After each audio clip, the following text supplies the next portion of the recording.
I call this one the Foundation Fallacy, how not to bring the next generation together. It seems like such a great idea to build connection among the next generation cousins or siblings and have them work together to set the giving priorities for the family foundation. Cousins get a chance to work together, make decisions together. That will build their relationships. It shows them that our family is philanthropic, that we give back. How hard is it to give money away anyways? We see many of our clients trying this approach. But in practice, the majority of the time, we see the opposite. Joint philanthropy is more likely to create division in the business families than unity, especially in younger members. Why? I think for two primary reasons. One is joint philanthropy is hard. Unlike business, where there's a measure of profits and everyone can agree on that, here there is no set standard. Impact and where you're going to give, it's much more personal. So, I like the ACLU and you like Save the Whales.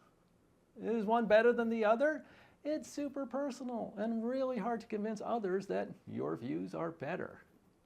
The second problem is the next gen learns the wrong lesson. They learn it's really hard to work with my cousins.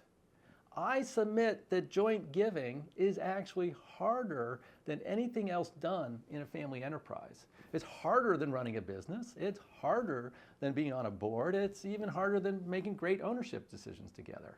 So my caution is that I've seen it create more division and be a barrier to unity. But what do you do instead?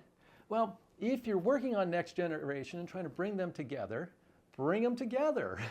My favorite client on this did a really good job when their next gen were teenagers. They actually did a battery of psychological analyses, DISC and Myers-Briggs and things like that.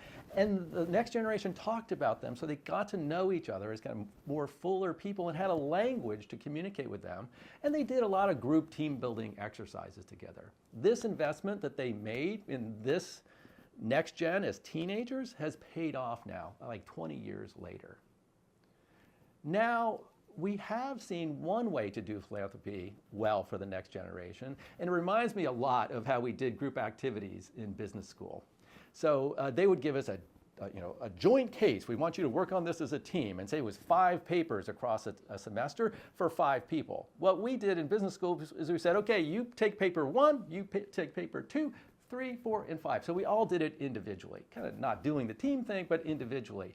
We see a lot of business families having the next generation, individual people choose a cause and present that cause to the family. This gets their philanthropic thinking going, but it doesn't force them to make joint decisions. So don't do harm as you try to do good.